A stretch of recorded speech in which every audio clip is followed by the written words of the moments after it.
아, 안녕하세요. 자료구조 시작하겠습니다. 전 시간에 Q의 거의 끝부분에 다 달아와서 이 환영 Q라고 하는 거에 대해서 했죠. 이제 이 Q라고 하는 거는 이 하나의 줄석이다라고 보시면 되죠. 줄석이니까 새치기 하는 경우가 없다고 한다면 먼저 온 사람한테 먼저 서비스를 받는 우리 사람 환경에서 보면 그렇게 되죠. 네, 이렇게 됐을 경우를 보통 이제 이렇게 일차원적인 모습으로 보고 이 나가는 쪽을 헤드다 또는 프론트라고 부르기도 하고 들어오는 쪽이 따로 있겠죠. 그래서 이걸 갖다가 꼬리 부분이다 해서 테일 또는 프론트하고 이 상대적으로 뒷부분이다 그래서 리어라고 부른다 하죠. 자, 이렇게 됐을 경우에 여기 사람들이 이렇게 있다고 보죠. 이 사람이 서비스를 받아서 나갔다라면 사람 사는 환경에서는 대부분이 다 이렇게 앞으로 땡기죠. 그래서 앞으로 밀착이라고 하죠. 네, 앞으로 밀착을 하게 되는데 이 앞으로 밀착하게 된 걸 갖다가 이 보통 이제 그 굉장히 아주 긴 줄이다라고 한다면 이것만 가지고도 상당히 많은 이 그 에너지 소모가 되는 거죠. 그렇다 이게 컴퓨터 프로그램에서 본다면 앞으로 밀착한다면 이거 결국은 이제 일단 수행 시간의 낭비다 하죠. 그래서 수행 시간 낭비를 이 줄이기 위한 해결 방법은 환영 큐로 한다라고 얘기했어요. 네, 환영 큐를 하는데 이 환영 큐를 썼을 때 이 단점이라고 한다면 우리가 여기 공간이 이렇게 저희 그 7개인가요? 일곱 개 공간을 다 쓸 수가 있겠죠.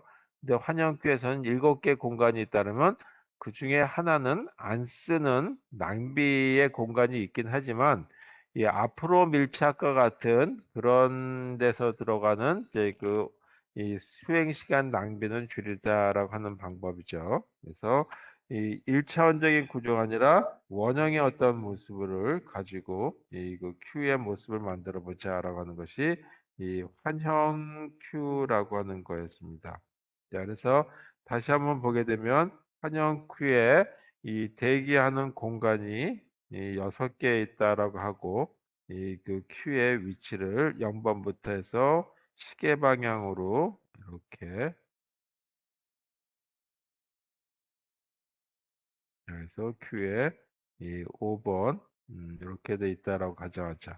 자, 이렇게 됐을 때 이 Q가 빈 상태죠. 그래서 이와 같은 경우에 헤드를 예를 들어서 초기 상태에서 0이라고 가정하고 그 다음에 이 테일이라고 하는 건 0이라고 하는 걸로 시작하자.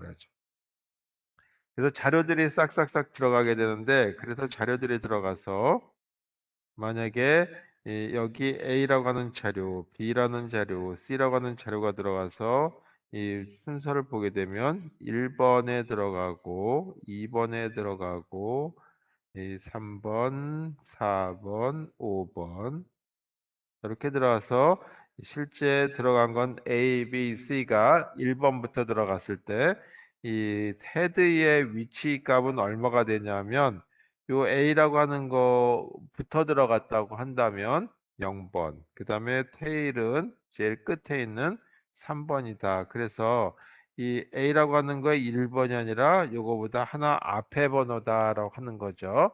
그래서 이런 식의 이 번호를 쓰기 위해서 여기도 헤드가 0부터 이 테일도 0이다라고 하는 초기 상태고 네, 이렇게 저희가 자료가 3개가 들어갔을 때 헤드는 0이라고 하는 위치인데 실제 들어가는 거는 1번부터 들어갔다는 거죠.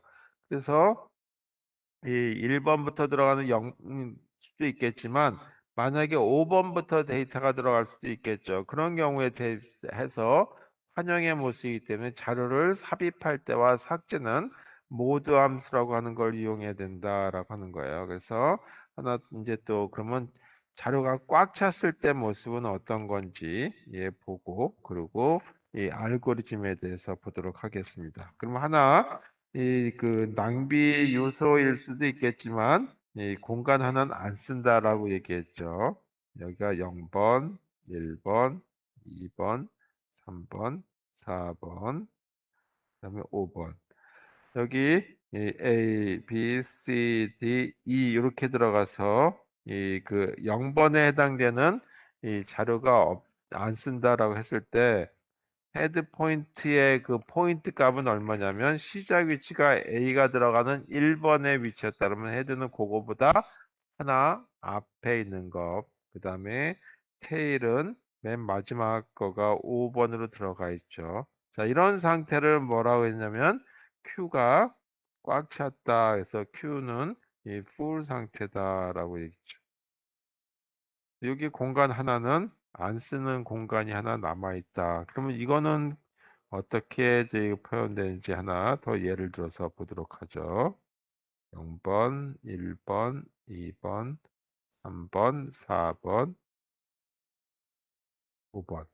자, 이번에는 이 5번에 해당되는 것부터 자료가 이렇게 들어가 있고 이 4번에 해당되는데 이 부분은 자료가 없다라고 했다. 이제 한 칸 안 쓰는 거죠. 이것도 역시 뭐라 하냐면 큐가 꽉 찬 상태다라고 얘기해요. 그때 헤드는 이 2라고 하는 게 가장 앞쪽에 있는 거면 이 5라고 하는 거죠. 그래서 5 앞이나 앞에니까 4.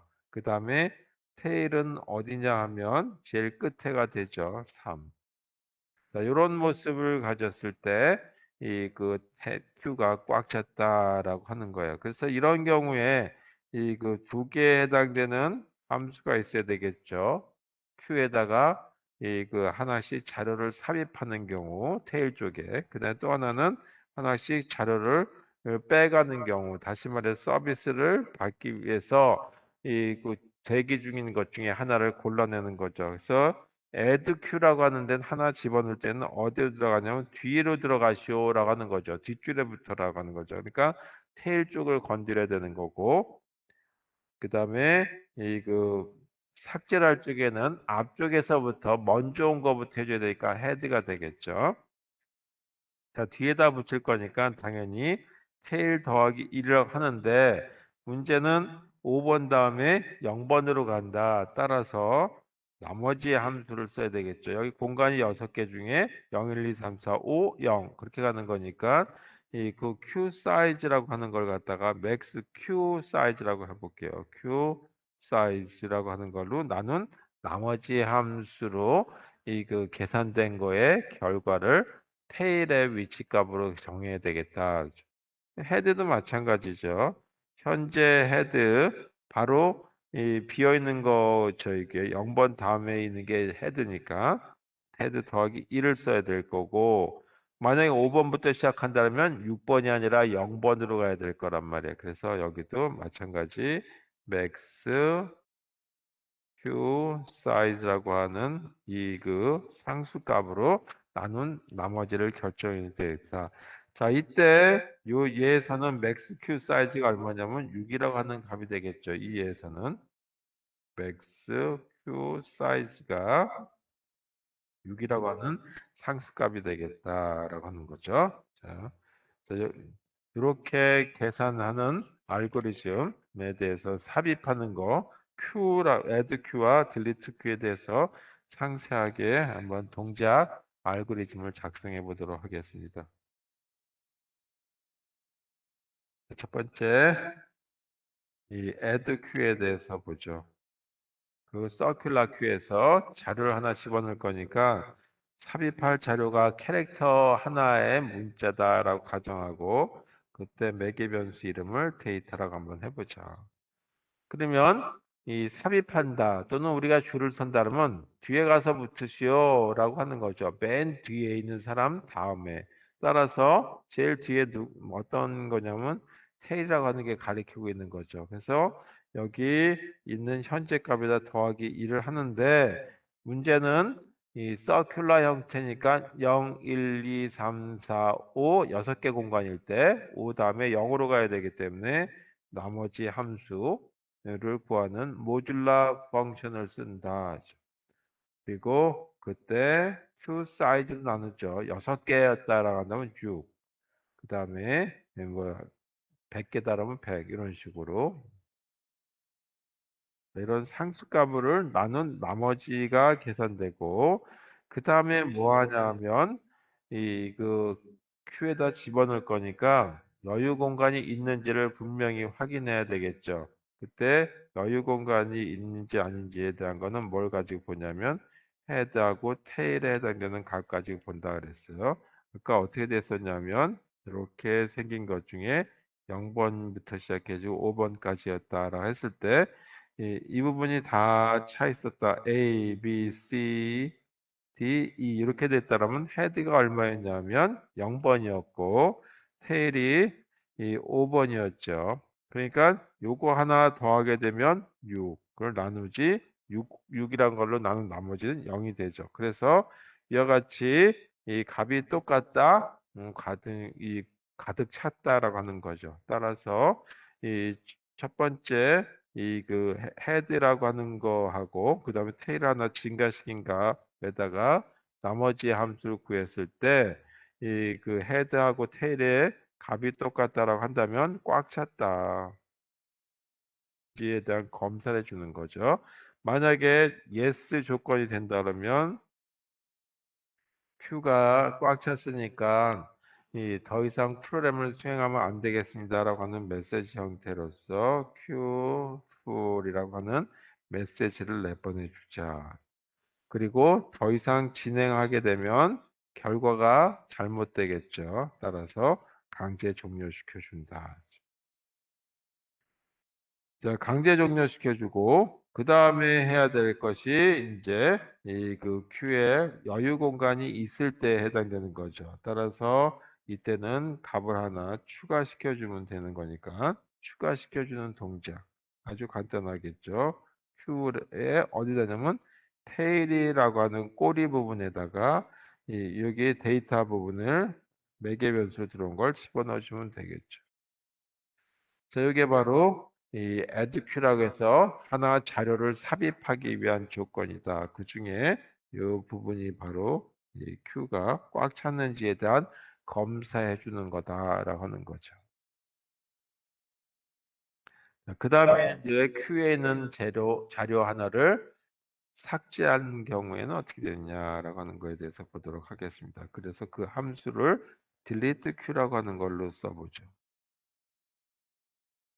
그리고 자동적으로 프론트 또는 헤드가 가리키는 부분에서 가져오면 되는 거고 가져왔을 때 삽입한 자료들이 다 캐릭터로 넣었다라고 했으면 읽은 것도 캐릭터로 리턴돼서 돌아오겠죠. 이렇게.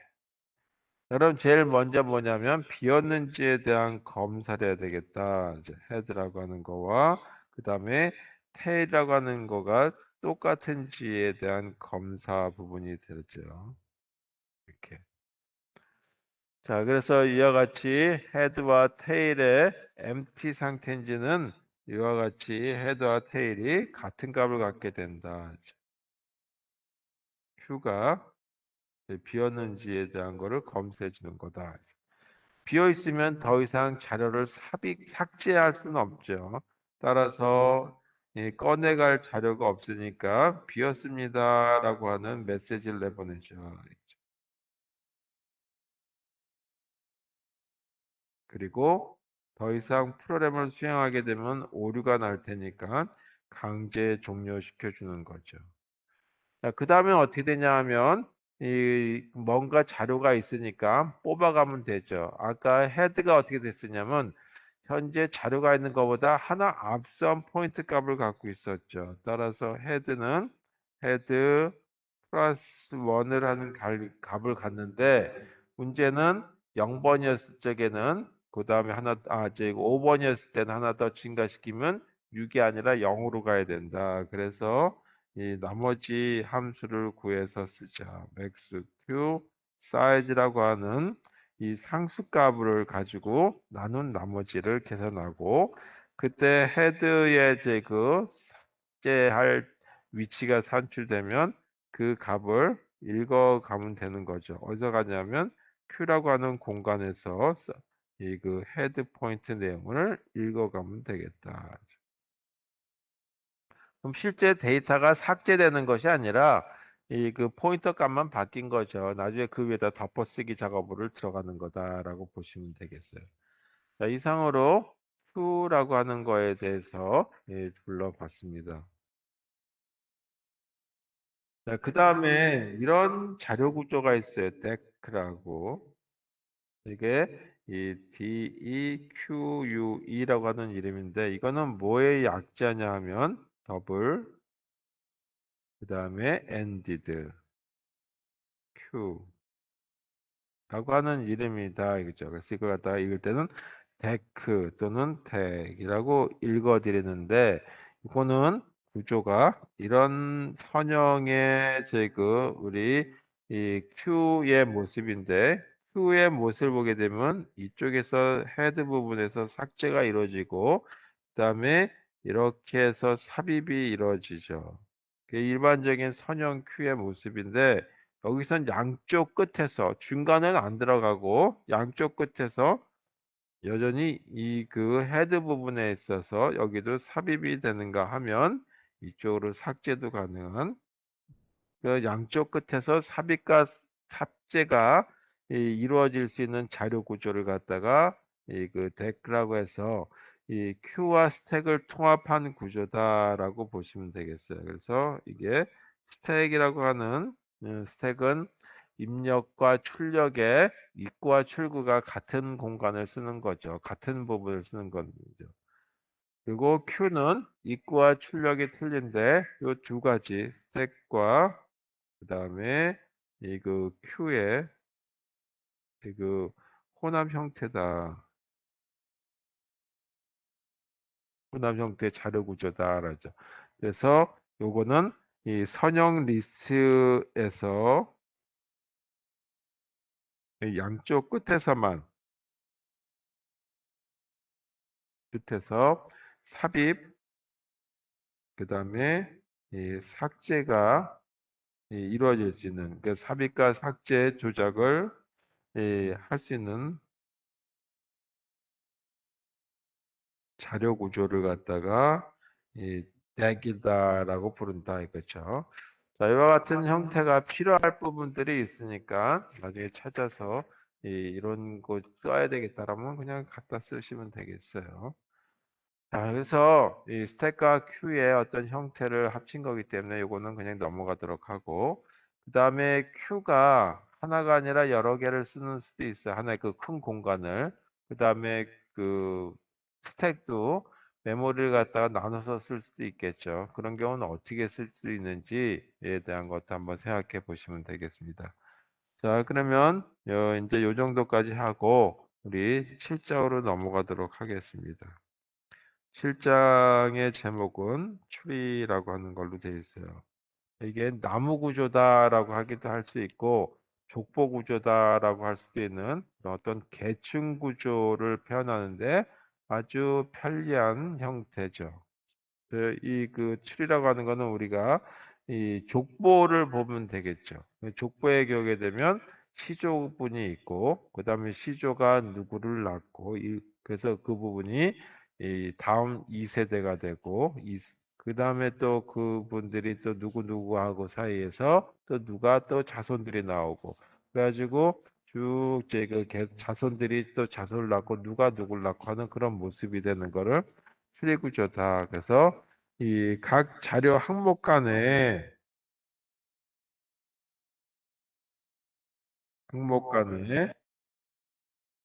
그 계층 관계를 나타내는 거다.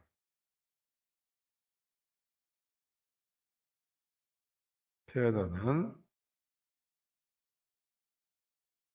이 자료 구조를 갖다가 추리라고 불러요. 따라서 이렇게 그 계층 관계가 있으면 할아버지가 만약에 계시다라고 한다면 할아버지 다음 세대는 아버지가 될 테고 아버지 다음 세대는 바로 본인이 되겠죠. 그리고 본인 다음에 자손이 들어가고 근데 자손이 할아버지가 될 수는 같은 사람이 될 수가 없는 거죠. 따라서 여기에서는 특징이 이 사이클이 없다는 얘기죠. 이 사이클이 없는 이런 구조를 갖다가 추리다라고 하는 거죠. 네, 그림으로 보게 되면 제일 위쪽에 있는 이런 거를 뭐라 하냐면 뿌리라고 해서 루트라고 얘기하죠. 그래서 루트. 그리고 이게 이렇게 후손들을 낳게 된다. 하나가 아니라 여러 개일 수도 있고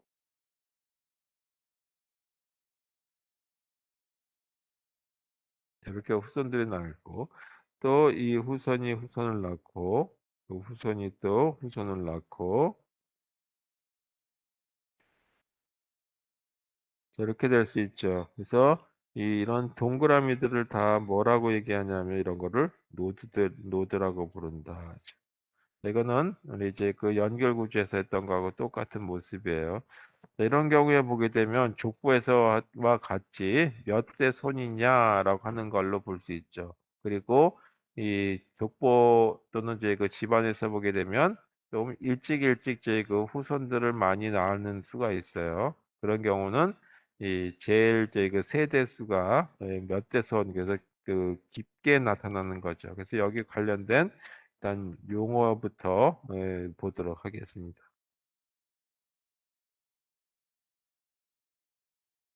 자, 일단 추리라고 하는 거에 대한 정의부터 보도록 하죠. 일단 추리는 그 아까 동그라미로 그런 걸 일단 노드라고 그랬어요. 그 노드가 이 유한계로 구성되어 있다. 그래서 유한계의 노드로 그 노드들로 구성되어 있으며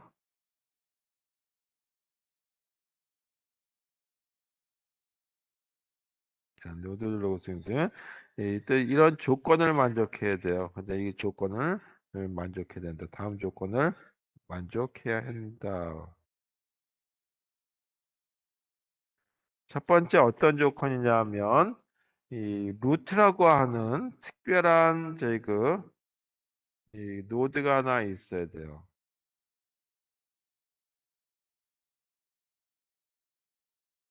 그래서 어디서 시작된지에 대한 얘기죠.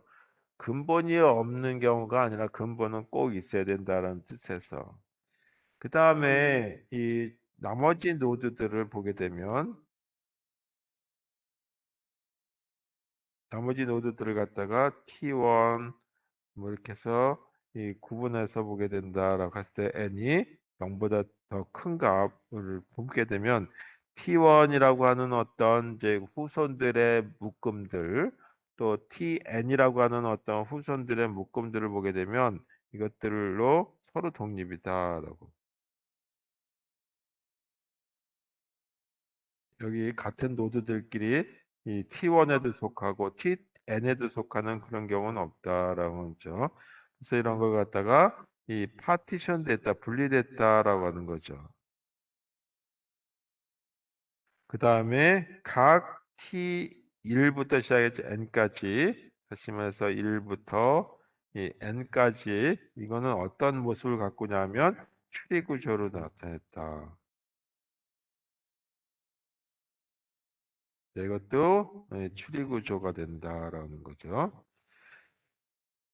이때 이 그 TI를 뭐라고 부르냐면 이 서브 추리다라고 불러요. 부분 추리 또는 서브 추리라고 부른다.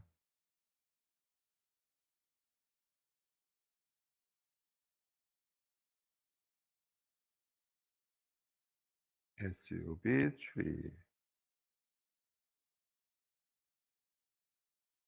이렇게 생각해서 이 자료 구조를 한번 생각해 보시면 되겠어요. 하나의 이 예를 가지고 보도록 하죠. 자, A라고 하는 이름의 노드가 이 그다음 후손들을 이렇게 만들어내는데 그걸 갖다 child라고 부르게 되겠습니다. 여기 B라고 하는 child와 C라고 하는 child와 D라고 하는 후손을 낳았다. 그다음에 B는 E와 F라고 하는 또 자기 하위의 그 후손들의 노드들을 거느렸다라고 하고 여기도 H, I, J 그다음에 K, L H와 관련해서 M이라는 노드까지 이렇게 돼 있었다라고 했을 때, 이 제일 먼저 나오는 이 A 노드를 루트 노드다라고 부른다 하죠. 그 다음에 제일 끝쪽에 있는 이런 노드들 있죠. 더 이상의 후손이 없는 이런 노드들, 끝이다라고 하니까 나무에서 본다면 끝이라고 하는 거니까 리프라고 불러요. 각각을 리프라고 넣어두고 뭐 복수 형태로 한다면 leaves라고 부르겠지만 이 노드 하나하나를 따지는 거기 때문에 우리는 저희 그냥 리프라고 생각해서 얘기하시면 되겠습니다.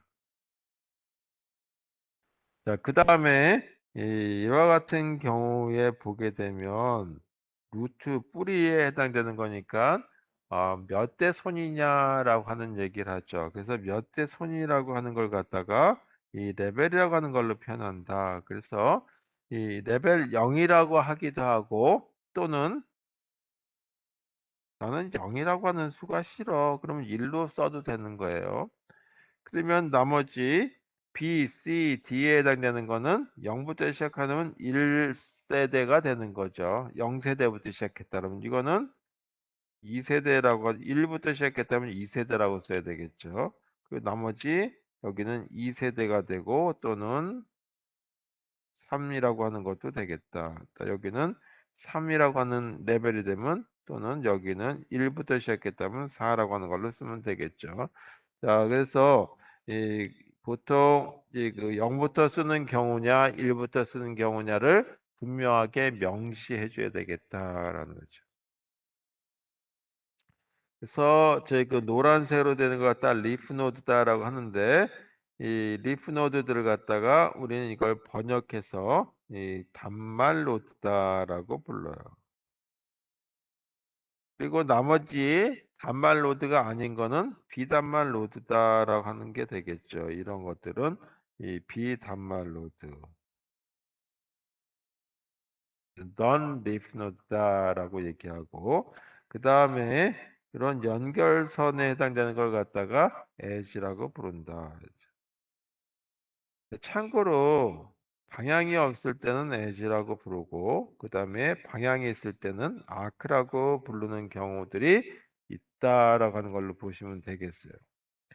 자, 그러면 여기서 보게 되면 M인과 같은 이런 경우는 레벨이 3인데 H와 같은 경우는 레벨이 2고 F도 레벨이 2죠. 이런 식의 걸 얘기할 때 뭘 하냐면 깊이다라고 하는 걸 얘기해요. 그래서 레벨 중에 어, 뭐 어떤 노드의 레벨은 뭐냐라고 하는데 예를 들어서 이 경주 김씨다라고 한다. 그러면 경주 김씨의 그쭉 자손들을 쭉 보니까 현재 2021년 5월 현재 보니까 어떤 세대가 제일 저희 이 족보가 길더라 얘기하죠. 그걸 갖다가 깊이라고 얘기하는 거죠. 그러니까 김씨 중에서 경주 김씨 중에서 몇 대 손이 가장 저희 이 손이 깊게 후손을 많이 낳더라 하는 거죠. 그와 같은 거와 관련해서 여기서도 depth라고 하는 얘기를 쓰게 되겠습니다. 자, 그럼 넘어가서 이 깊이라고 하는 얘기를 쓰는데 이걸 갖다가 depth라고 얘기하고 추리의 depth는 뭐냐면 추리의 최대 이 레벨을 갖다가 이 depth라고 얘기하는 거죠. 아까 그림에서 보게 되면 이 어떤 거는 이 단말 로드가 이 레벨 0부터 시작했을 때 루트가 0부터 시작했다면 3이라고 하는 레벨이 쓰는 경우도 있고 이 2라고 하는 경우도 있다라고 한다면 여기서는 3이라고 하는 게 깊이라고 하는 걸로 따진다라고 하는 거죠. 그 다음에 저희 child라고 하는 얘기를 써요. child 또는 children이라고 하는데 이 child라고 하는 거는 어떤 노드로부터 이 연결선으로 연결된 이 이 다음 노드를 얘기하는 거죠. 다음 노드 들어가면 children이라고 하겠죠. 근데 복수형을 쓰는 경우보다는 대체적으로는 child node다라고 하는 얘기를 쓴다라고 하는 걸로 보시면 되겠어요. 그 다음에 degree라고 하는 거 보통 이제 그 차수라고 하는 말로 많이 쓰는데 이 차수라고 하는 거는 각 노드에 연결된 child 수, 각 노드에 연결된 child 수가 얼마냐라고 하는 거죠. 여기서 이렇게 됐다라고 한다면 요거는 이 A라고 하는 노드에 이 A 노드의 디그리는 3이다라고 하는 거죠. 3이다. child가 3개니까 이런 식으로 표현하는 거다라고 하는 거고 만약에 추리라고 하는 전체 추리의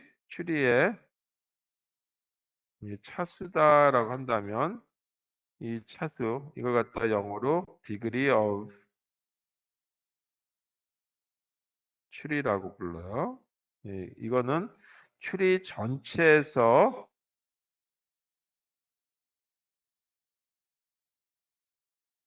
이 차수가 가장 큰 것. 이걸 갖다가 추리의 차수다, degree of 추리다라고 부른다라고 보시면 되겠습니다. 자, 아까 얘를 다시 되돌아가서 한번 다시 그리고 한번 볼게요.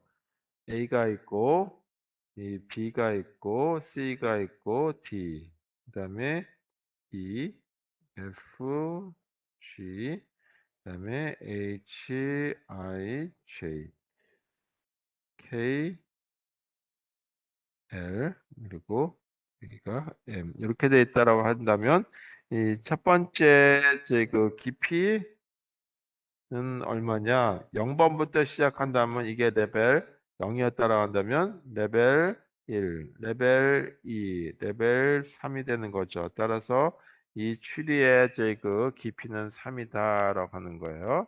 그 다음에 이 D라고 하는 노드에 D 노드의 이 차수는 얼마냐라고 하게 되면 HIJ 이렇게 해서 3이라고 하는 값이 되겠죠. 그렇다면 여기서 또 하나 더 하게 되면 이 C라고 하는 노드의 차수는 얼마가 되냐면 1 이렇게 만들어지겠죠. 자, A라고 하는 루트 노드에서 차수는 얼마냐면 3이 되는 거고 여기서 보면은 이 가장 큰 차수에서 추리의 이 차수라고 하는 건 어떤 거냐면 이 3이라고 하는 게 가장 크죠. A가 차수는 바로 직접적인 직계 자손은 3명. 그다음에 D에 자녀 셋. 그래서 이와 같이 3이라고 하는 값이 된다라는 걸로 찾을 수가 있겠다라는 거죠. 그 다음에 이와 같은 경우를 하나씩 이렇게 잘라서 보게 되면 이거를 T1이라고 그러고 T2라고 그러고 T3라고 했을 때 이 T1, T2, T3 이런 거를 뭐라 하냐면 서브 추리다라고 부른다 이거죠. 그리고 요거는 루트다라고 부른다라고 얘기했어요. 그래서 이 루트 다음에 있는 또는 그 하나의 이 가장 윗단에 있는 이 노드 하나를 제거하게 되면 그 구조도 하나의 추리 구조로서 만들어진다라는 걸로 이해하시면 되겠습니다. 자, 그러면 이렇게 만드는 것까지 그림으로 손으로 그리는 것까지는 좋은데 우리가 이제 해야 될 건 뭐냐 하면 이거를 디지털 컴퓨터에서 나타내는 게 핵심이죠. 그래서 이 문제 추리 표현은 어떻게 할 것이냐.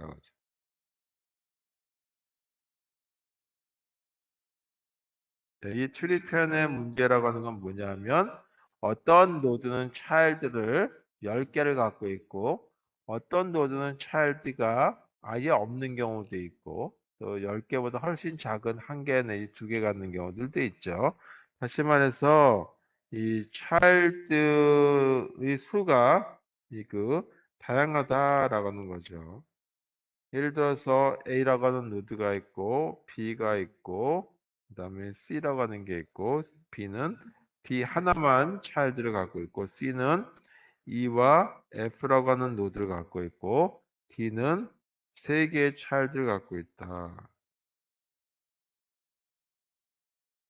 여긴 J. 이렇게 됐다라고 한다면 이 전체 D에 보게 되면 이 그 디그리가 얼마가 되냐면 3이라고 하는 값이 되죠. 세 개의 차일드를 갖고 있으니까. 자, 그런데 그렇다면 이거를 갖다가 우리가 이 실제 컴퓨터에서 표현할 때면은 연결 구조로 나타낸다면 이렇게 해도 되겠다. A라고 하는 차일드 그 노트가 있는데 후손을 3명을 거느릴 수 있습니다. 그런데 A는 2개의 후손만 있습니다. 그 중에 하나가 B라고 하는 이름이고 또 B도 최대 이 3개의 후손을 가질 수 있습니다. 자녀를 가질 수 있고 그 다음에 C도 3개에 해당되는 그 자녀를 가질 수 있다. 그런데 A는 B하고 C만 갖고 있으니까 그 중에 하나의 자손은 없으니까 널로 표현하자.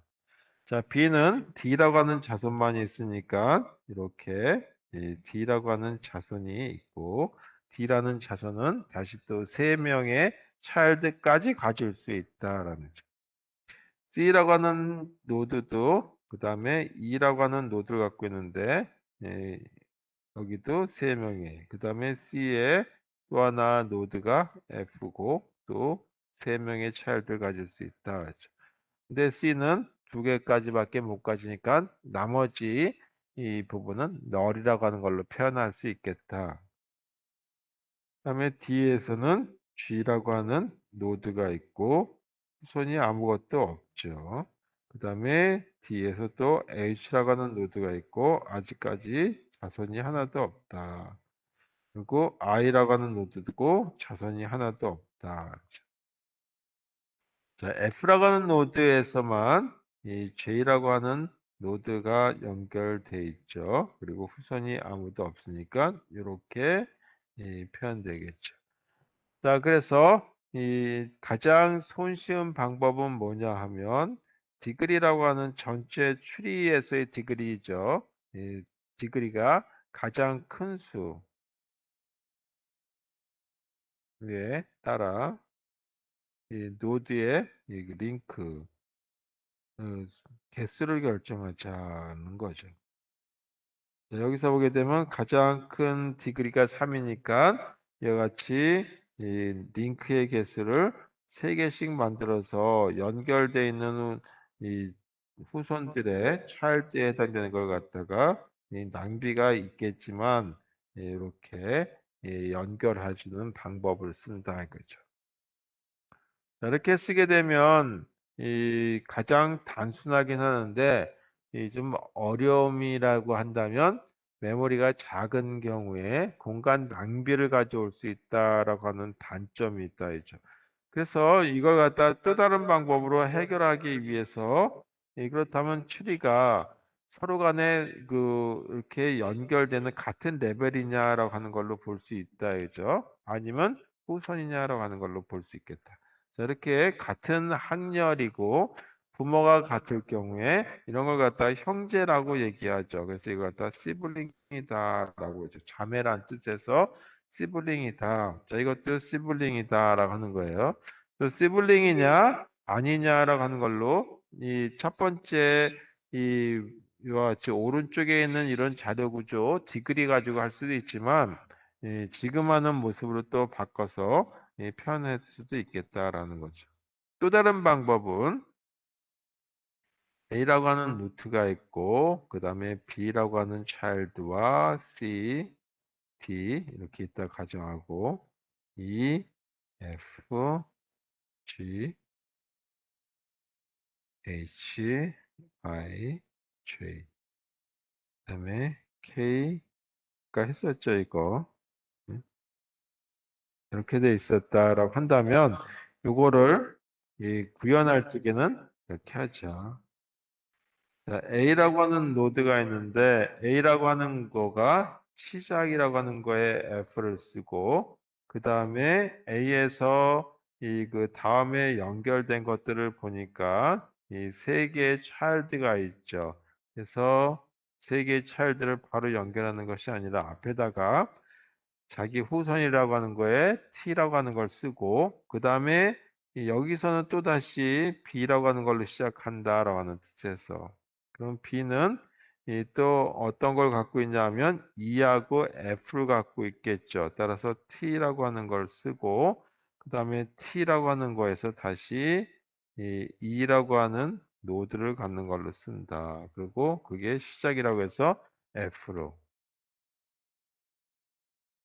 그 다음에 이 그 A라고 하는 노드와 관련해서 또 뭐가 있냐면 이 다음 후손으로 가는 이 C라고 하는 노드가 연결되겠죠. 따라서 T의 이 다음 걸 가리켜서 여기에 이 C라고 하는 노드고 C가 시작점이다라고 하는 걸로 해서 F라고 하는 어떤 특별한 이 값을 갖게 만들어 주자. 그 다음에 F 다음에 이 G라고 하는 노드가 되는 거죠. 이거는 이제 뭐 바로 아래 들어갔으니까 F로 끝이다. 이런 식으로 만들어 줄 수 있겠죠. 또 뭐가 있냐면 T라고 하는 걸로 써서 다음 노드에 해당되는 거 뭐냐면 D가 시작되는 거죠. 그리고 여기에 시작이라고 하는 걸로 F. 자, 이런 식의 어떤 모습인데 그걸 다 그릴 필요는 없고 하나의 예로 한다면 이런 식의 이 그 앞에 이 구분자 F냐 T라고 하는 걸로 나와서 이 그 같은 시블링들끼리 또는 차일드들끼리 이렇게 연결할 수 있는 모습을 가는데 굉장히 복잡하죠. 자, 복잡하다. 그래서 별로 추천하는 방법이 아니라 이렇게도 할 수 있다는 의미예요. 그래서 복잡하니까 이렇게 하지 말고 우리 둘 만나 잘 기르자라고 하는 말이 있었죠. 그것 때문에 인구 절벽에 갈 수 있다라고 얘기하지만 하여튼간에 그와 같은 형태로서 추리를 형태를 만들어 보는 거를 지금부터 해서 후손을 여러 개 만들지 말고 차일드를 여러 개 하지 말고 두 개까지는 하자라고 하는 거예요. 그래서 그와 같은 뭐라냐면 이진출이다라고 불러요. 그걸 바이너리라고 하는 뜻이죠. 바이너리 추리. 자, 바이너리 추리라고 하는 거는 뭐냐? 모든 노드들이 이 그 최대 자녀를 갖는 수를 두 개까지만 두 개의 브랜치 또는 에지를 갖는 성질에 있다. 저걸 갖다가 이진출이다라고 하는 거죠. 그러니까 프리노드가 있고 프리노드도 최대 두 개까지의 차일드를 자손을 거닐 수 있고 다시 이것도 최대 두 개예요. 이렇게. 자, 이런 모습의 걸 갖다가 이진출이다라고 하는 거죠. 자, 여기에 보게 되면 이거를 레벨 0으로 한번 보자라고 한다면 이때는 지금 개수가 2의 0승에서 한 개가 되죠. 자, 이 개수라고 쓰더라고요. 자, 개수는 2의 0승. 그 다음에 레벨 1에 와서는 몇 개에 해당되는 개수가 최대까지 가냐면 2의 1승, 두 개까지가 가능하죠. 그 다음에 여기는 레벨 2니까 몇 개까지 이 레벨에 가능하냐면 2의 2승, 4개까지의 노드가 된다라는 거죠. 그래서 이와 같은 경우 레벨 I의 경우를 보게 되면 몇 개의 노드가 되냐면 2의 I 승계의 노드가 가능하다는 얘기죠. 자, 그렇다면 이와 같은 경우를 좀 더 확장해서 깊이 가 n인 경우를 보자. 그러면은 노드의 경우 예를 들어서 깊이가 1인 경우를 보게 되면 이렇게 해서 3개까지 되는 거죠. 깊이가 2인 경우를 하게 되면 3 더하기 4에서 7이 되는 거죠. 그래서 이 7이라고 하는 거는 2의 3승 빼기 1 이렇게 볼 수 있겠다라는 거죠. 그리고 3은 2의 2승 빼기 1 이렇게 되는 거죠. 그래서 이거는 2의 0승인 경우일 때 레벨이 0인 경우에 노드 수 최대 수에서 1일 때 2의 2승일 때 이렇게 해서 최대 얼마까지냐면 2의 n-1승까지 가는 경우로 보자. 자, 그러면 아까 어떻게 됐냐면 2의 n승 빼기 1 이렇게 됐죠. 레벨이 예를 들어서 2레벨이었다라고 한다면 그 뎁스가 2였다라고 한다면 그 2의 2승 빼기 1, 2의 3승 빼기 열었죠. 그래서 이 n-1 이런 식으로 표현되면 되겠다라는 거죠. 자, 그러면 이런 경우에 그뭐 수식 전개하는 건 빼고 이 이진 추리에 대한 어떤 종류들을 한번 나열해 보도록 하고 그리고 수업을 종료하도록 하겠습니다.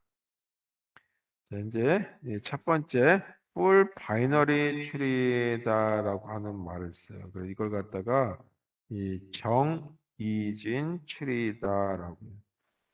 그래서 이것도 좀 쉽게 얘기해서 full binary tree니까 꽉 찬 tree다라고 말을 쓰면 될 텐데 또 저희 그 어디 한자 써가지고 정이진 tree다라고 하고 있어요. 어떤 경우냐면 이 깊이가 k인 정이진 추리는 뭐냐면 요거는 이 그 뿌리가 아니라 잎사귀라고 하는 리프 제일 끝에 있는 이제 후손 부분이죠. 그래서 리프의 레벨이 모두 동일해요. K에. 그다음에 리프를 제외한 이 모든 노드가 두 개의 차이를 갖는다. 이제.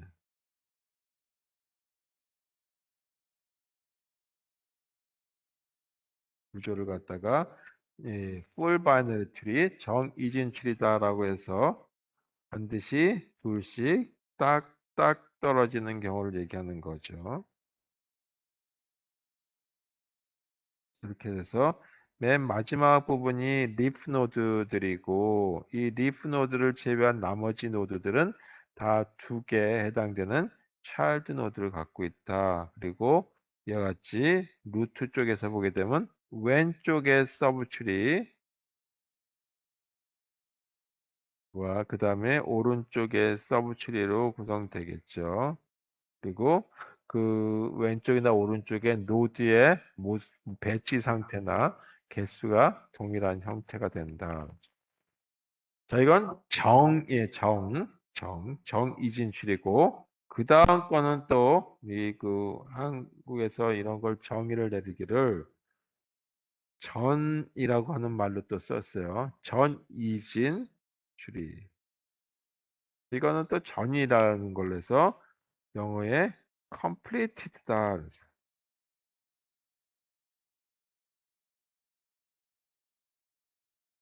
또 그냥 풀어서 쓰면 될 텐데 그 용어를 전이다라고 하는 것에서 complete다라고 합니다.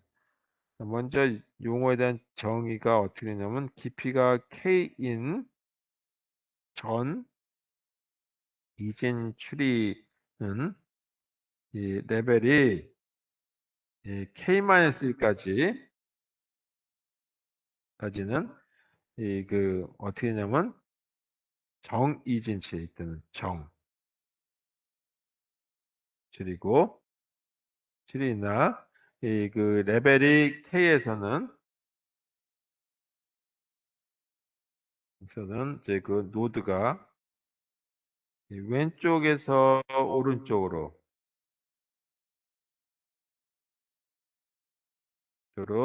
채워지는 경우 채워지는 어떤 경우를 갖다가 그 전이진출이다라고 하죠. 보게 되면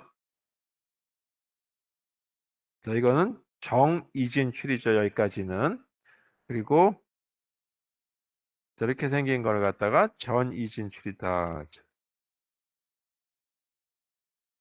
그러면 그 전 레벨까지는 정이진출이죠. 그래서 여기까지가 레벨이 0, 1, 2, 3 라고 하는 레벨 3이고 이 부분까지가 레벨 2가 되죠. 그래서 레벨 2까지는 다 뭐가 되냐면 정이진출이고 레벨 3부터는 왼쪽부터 채워진다라고 하죠. 그러면 이렇게 생긴 거는 뭐냐? 여기다 이렇게 채워졌다. 아, 이거는 전이진출이가 아니다. 이죠. 여기 하나 안 채웠어요. 두 개가. 자, 이런 모습의 경우는 전이진출이라고 안 부른다. 그냥 이진출일 뿐이다. 이거죠.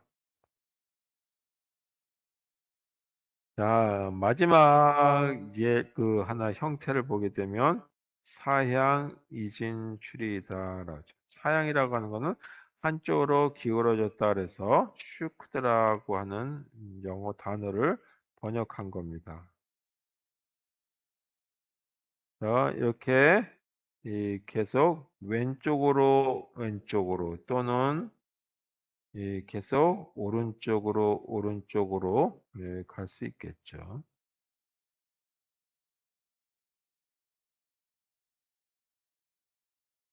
자, 이런 모습의 그 추리 구조를 가졌을 때 사양 이진출이다 해서 왼쪽으로 갔다 오른쪽으로 갔다 이러면 이거는 사양 이진출이가 아니다 이거죠. 그래서 이런 모습의 추리를 갖는다 하고 자, 이진 추리에서 보통 일반적인 그 차일드의 개수를 갖는 거 말고 우리는 활용을 이진 추리를 가지고 주로 활용을 하는 걸 가지고 얘기하도록 되겠습니다. 그래서 이진 추리 활용에 대해서 이제 다음 시간부터 수업하는데 얘기를 하도록 하죠. 그래서 먼저 이진 추리를 어떻게 표현할 것이냐 그래서 연결 구조체로 할 것이냐, 아니면 배열로 할 것이냐. 그래서 일반적인 그 추리 차일드가 여러 개 갖는 경우를 생략하고 이 이진 추리에서의 이 표현은 디지털 컴퓨터에서 어떻게 할 것인지에 대한 얘기, 어떤 특징이 있는지에 대한 얘기, 그거에 대해서 하고 그 다음에 각각의 노드들은 어떻게 우리가 찾아 들어갈 것인지에 대한 거. 그걸 갖다 방문이라 그러는데 방문하는 방법에 대해서 얘기하도록 하겠습니다. 자, 그래서 오늘 수업은 여기까지 하는 걸로 하도록 하겠습니다. 수고하셨습니다.